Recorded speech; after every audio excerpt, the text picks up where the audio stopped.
If your childhood fell in the late 90s, then you, like me, were most likely a fan of Jackie Chan movies. And no wonder they had everything you could want: adventure, humor, martial art, and how cool was it that there was also a PlayStation game about Jackie that took all of those elements to the absolute extreme.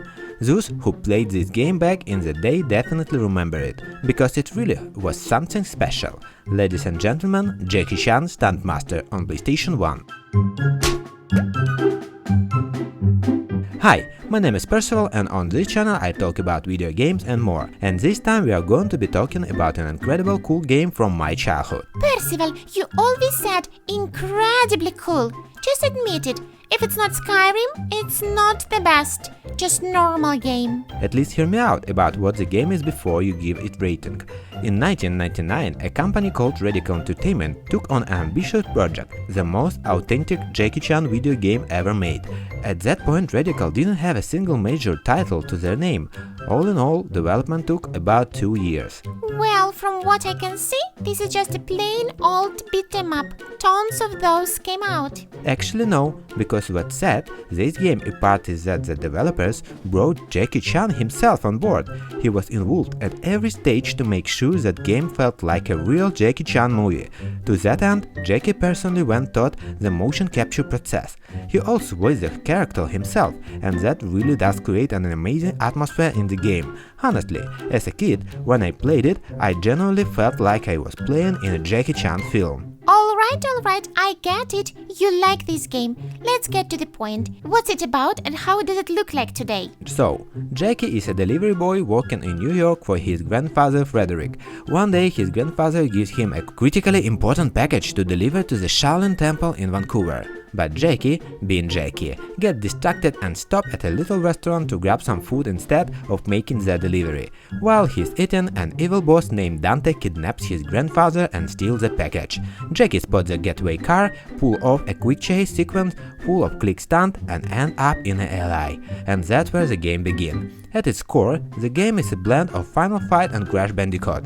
Brawling, taut crowd of enemy combined with platforming section full of acrobatic. What I particularly love is that even though there are only a few attack buttons, combining them let you pull off all kinds of combos, grabs, and a whole variety of tricks. It keeps the combat system feeling dynamic all the way to the end. The wall jump and wall kick alone are worth mentioning. Also, just like a Jackie movie, almost everything around you can be used as a weapon. Tables, brooms, paintbrushes, and even a fish you can beat enemies with. Oh, a fish! Nice! Though I'd prefer you didn't waste food. The platformer here is also really great. Sure, the camera doesn't always cooperate when you're trying to get taught a level, but those were the times when we suffered and enjoyed ourselves at the same time.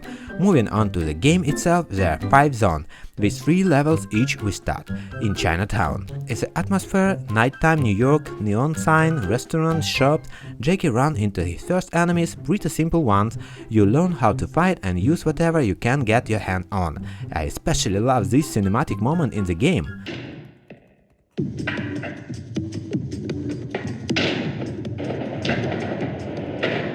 There are also secrets on the levels. For example, you need to collect 10 red dragons, which unlock access to a secret location that I will mention a little later. So, after making it to the first level, we face the zone boss, a head chef who really doesn't appreciate an uninvited guest. A fairly easy boss once you know what you're doing. After the boss, we move on the next zone, the docks, a great location with the taller enemies and more dangerous platforming. Do you mind? I'm in a hurry.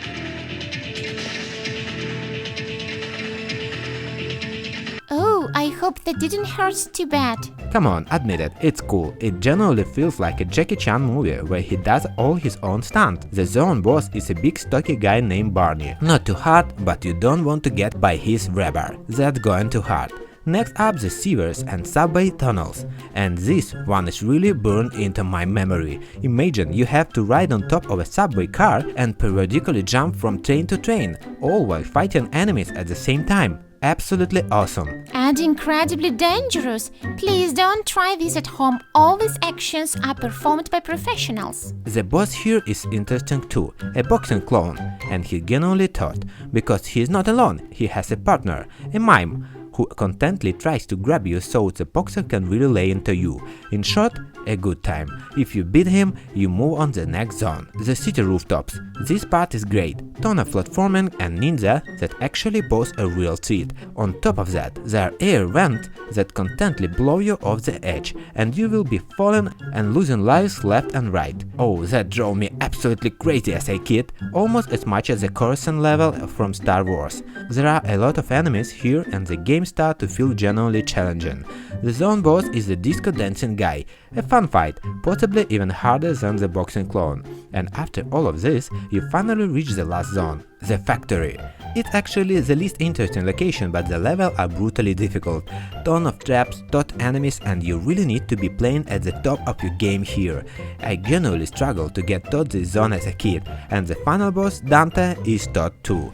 But that's what a final boss is supposed to be. It shouldn't be easy. Once you beat him, you rescue Grandpa, and that's the end. Almost. Right, you mentioned something about a secret location. Exactly. If you collected all the dragon across all the level, a secret zone unlocked, the Shaolin Temple. It's fun, it's challenging, and the best of all, you can use a power-up there to become the Drunken Master, and that's genuinely a blast. Plus, as a bonus, you unlock a new outfit for Jackie.